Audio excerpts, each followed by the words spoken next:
Барлықтарыңызға сәлем, Құрбан байрамы құтты болсын. Анталияға келетін туристердің көбісі Анталияда теңіз бен бассейннен басқа дым жоқ деп гостиницада жата береді.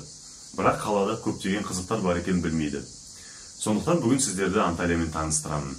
Осы видеоның соңына дейін көрсеңіздер, мен сіздермен өте пайдалы болатын ақпаратпен бөлісемін. Ал бастайық.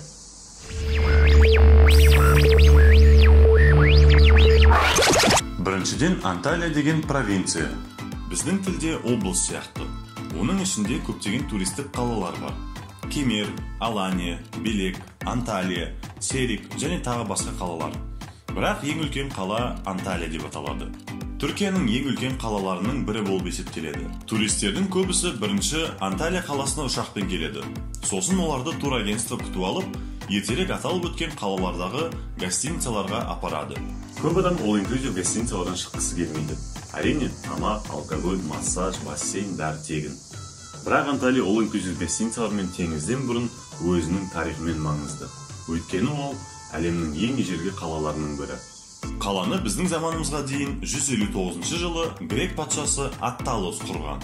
Сосын қаланы Рим императорлығы жаулап алды. Содан кейін бұл қала Рим императоры Адрианның қысқы резиденциясы болды. Ол император өз атына қазіргі қаланың визитный карточкасы болған осындай керемет Адриан қақпасын салдырды.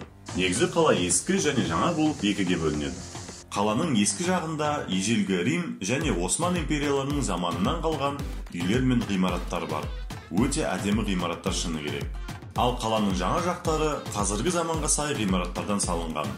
Осымен қала жайлы ақпарат аяқтайық та, қай жерге баруға болатынын айтайық. Негізі мен сіздерге ең қызық, ең күшті жерлерін таңдап, лист дайындап қойдым. Калиичи және Марина. Бірден айтып өтейін, Марина деген орыс қыздың аты емес, ол деген ағылшын тілінен яхт марин сөзінен шыққан теңіз метафорасы. Өкінішке орай қазақ тілде мағынасын таппадым, кім біледі, комментарийге жазып бөлісіңіздер. Орыс тілден аударғанда Марина деген гавань для прогулочных катеров дегенді білдіреді. Ал енді жалғастырайық. Калиичи деген түрік тілінен аударғанда ескі қала деген мағынаны береді. Түркияда көптеген қалаларда Калиичи деген ескі қалалар болады. Анталияда да ондай ескі қала бар. Ертерек айтып өткендей, қаланың ескі бөлігінде Рим және Осман империя замандарынан қалған ғимараттарды көруге болады. Сағаттап аралап жүруге болады негізінен. Ескі қала Адриан қақпасынан басталып, Маринаға дейін жалғасады. Жолда көптеген панорамалық көріністер ашылатын жерлерді көруге болады. Ол жерлерден теңізге және Анталияға керемет көріністер бар. Ескі қаланың ішінде көптеген кафелер мен ресторандар бар. Туристік жер болғасын, бағалары басқа жерлерден кішкене қымбаттау болады. Бірақ Алматыдағы кез келген кафелерден арзан шығады. Сондай жерлердің бірі Экиджи рестораны. Теңізге қарап тұрған қымбат емес ресторан. Ескі қаладан шыққасын баспалдақтармен теңіз жаққа түсіп, тағы да аралап жүрсеңіз болады. Сол жерлерде теңіз турлары сатылады. Адам басына 100 лирадан шығады. Ол турлар сізді 45 минуттай теңізде кемемен жүргізеді. Мермерлі пляжы. Бұл өте әдемі әрі кішкентай тасты пляж. Ол жерде көп адам сыя қоймас. Және өкінішке орай тегін емес. Ертерек айтып өткен Экиджи рестораны сіздерге 40-50 лираға шезлонг береді. Сол шезлонгты алғасын күні бойы сол жақта жатсаңыз болады. Ол жерде барлық жағдай жасалған. Киім ауыстыратын жер, душ, сүлгі деген сияқты заттардың бәрін береді. Және де керек деген тамағыңызды да әкеліп береді. Кони-Алты пляжы. Ұзындығы 7 километр болған Кони-Алты пляжы қаланың ең керемет пляжы болып есептеледі. Табиғатпен араласқан, инфраструктурасы жақсы дамыған ұзын пляж. Әлемнің жан-жағынан келген адамдарды көріп танысуға болады. Анталия жазда Кеңес одағының астанасы болып кететін сияқты. Өйткені қазақтар, орыстар, өзбектер, украиндар сияқты басқа да тмд елдерінің азаматтары көбейіп кетеді. Және олардың бәрі Кони-Алты беледиесіндегі Лиман, Хурма және Сарсу махалелеріне келіп тоқтайды. Махале деген араб сөзінен район, микрорайон сөздерін білдіреді. Бұл жердегі түріктердің де көбісі орысша біледі. Сондықтан тілмен қиындық бола қоймайды. Кони-Алты деген қаланың ең элитный жерлері деп айтса да болады. Көптеген новостройкалар, жаңадан салынған жолдар бар. Көптеген бай адамдар да осы жерде тұрады. Түнектепе телеферик. Бұл Сарсу махалесіндегі тауға апаратын осындай арқан жолы. Алматыдағы Көктөбе паркі сияқты. Ол арқан жолынан қалаға, теңізге және тауларға ғажайып көріністер ашылады. Арасында әрине қорқынышты болады. және жол ұзақтау.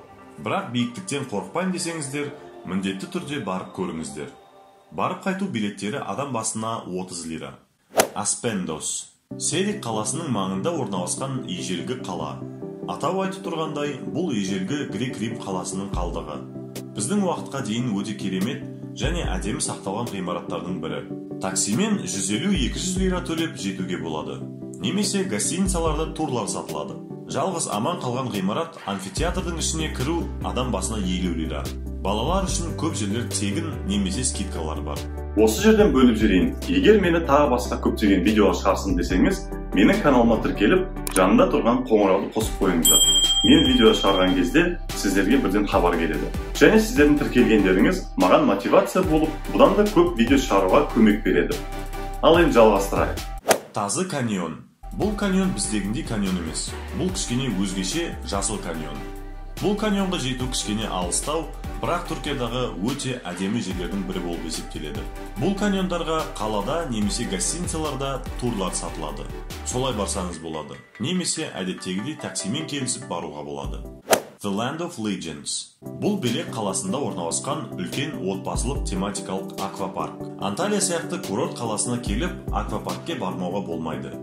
Ал сонда аквапарктердің ең үлкені The Land of Legends болып есептеледі. Бірақ бірден айтып қояйын, билеттің қымбаттығына қарамастан адам өте көп және көптеген аттракциондарға отыру үшін кезекте көп тұру керек. Адам басына билет $60, балаларға билет $40. Мурат Паша. Егер қаланы аралап қыдырғыңыз келсе, онда сізге қаланың орталығына бару керек. Ол жерлер Мурат Паша беледиесінде орналасқан. Ол жерлерде Түркия атмосферасы сезіледі. Кафе-ресторандар бар, әдемі жаяу жүргіншілерге арналған көшелер бар, киім және сувенир алатын магазиндер бар. Робертс кофе. Егер Анталияда теңіз көрінісімен рахаттанып, тамақ ішкіңіз келсе, онда Мурат Пашадағы Робертс кофе Ривьераға барыңыздар. Қаладағы ең күшті көрінісі бар кафелердің бірі. Бағасы да қымбат емес. Осындай керемет көріністер бар. Марка Анталия молы. Анталияда молдар көп, бірақ шопинг үшін ең жақсы әрі тиімді мол болып, қаланың ортасында орналасқан Марка Анталия молы бар. Ол Алматыдағы Мега сияқты мол. Айтпақшы, әйгілі бренд киімдерін алғыңыз келсе, сол молда көптеген магазиндер бар. Және олардың бағасы Қазақстандағы магазиндерден арзан. Мысалы Adidas, Nike, Mango, Zara деген сияқты магазиндердегі киімдер арзан. Дельфинариум. Курортты қалада онсыз қайда. Ертерек атап өткен Коньялты беледиесіндегі орналасқан дельфинариум бар. Балаларды алып отбасымен баруға болады. Дельфиндермен шоудан басқа да қызықтар бар. Мысалы дельфиндермен жүзуге болады. Немесе сол жерде аквапарк бар. Отбасымен демалыс үшін өте керемет жер. Кавалты. Кавалты деген түрік тілінен таңғы ас дегенді білдіреді. Яғни турецкий завтрак деп естіген шығарсыздар. Егер all inclusive гостиницада болсаңыз, онда сіздерге керек емес. Сіздер ол тағамды күнде жеп жүрсіздер. Жалпы түрік тағамдары әлемдегі ең әдемі әрі атақты тағамдардың бірі болып есептеледі. Бірақ таңғы ас бөлек тақырып. Алдыңызға 10-15 ыдыс күшті дайындалған, әдемі туралған тамақ әкеліп береді. Бағасы да қымбат емес. Орташа адам басына 25-50 лира болады. Сарысу пляжы. Егер сіздер үлкен компаниямен келіп, бәріңіз бірге теңізге түсіп, шашлык жасап демалғыңыз келсе, онда сіздерге Сарысу пляжына бару керек. Ол жерде сондай демалыс үшін барлық инфраструктура жасалған. Пеш қойып берген, қол және ыдыс жуатын жерлер бар, туалет пен киім ауыстыратын жерлер бар. Тек қана 30 лираға мангал алып, 15 лираға көмір алып, етіңді дайындап демалуға болады. Өте керемет пляж. Және туристер емес, жергілікті түріктердің өздері демалатын жер. Лара пляжы. Егер сіз Анталияда құмды пляжға барғыңыз келсе, онда сізге Лара пляжына бару керек. Ол қаланың шет жағында орналасқан ұзын пляж. Қаладағы көптеген гостиницалар сол пляждың бойында орналасқан. Осымен Анталия жайлы видеоның соңына жеттік. Маңызды болатын ақпаратпен бөлісетін уақыт келді. Ол түрік тілі және түріктер туралы. Анталияға немесе Түркияға келетін болсаңыз, түрік тілін шамалы болса да білгеніңіз жөн. Өйткені түріктер орысша білмейді. Тек қана туристік жерлерде сатушылар орысша кішкене сөйлейді. Бұл мемлекетте патриотизм және басқа түрік елдеріне сыйластық деген бар. Сондықтан бұл елде түрік елдерінен келгеніңді білсе, адамдар жылы көзбен қарап, жомарттылығын көрсетеді. Ал орыстарға, европалықтарға, арабтар мен парсыларға бұл жерде турист көзімен қарайды. Тауар бағаларын қымбаттатады, скидка жасамайды деген сияқты. Түріктердің көбісі айтады, қазақтармен тіл табысқың келіп, түрікше сөйлеп бастасаң, олар бірден орысша немесе ағылшынша сөйлеп кетеді дейді. Негізі түрік тілін білмесең де, қазақша сөйлеп, тіл табысып түсінісуге болады. Бірақ мен сіздерді ойлап, сіздер үшін түрікшеден кішкене сөз сөйлемдер қалдырдым. Осы видеоның астында болады. Анталияға келетін туристер үшін маңызды видео болды деп ойлаймын. Сондықтан жолға шығатын достарыңызға бұл видеоны таратыңыздар. Айтпақшы, Түркия және Осман империясы жайлы видеоларды көрмесеңіздер, мына жерді басып, сол видеоларды көрсеңіз болады. Бұл каналда мен сіздерге әлем елдерін таныстырамын, және ол елдер туралы қызықты ақпаратпен бөлісемін. Ондай тақырып қызық болса, менің каналыма тіркеліп, жанында тұрған қоңырауды басып қойыңыздар. Ал сіздермен болған мен Қазыбек, келесі кездескенше.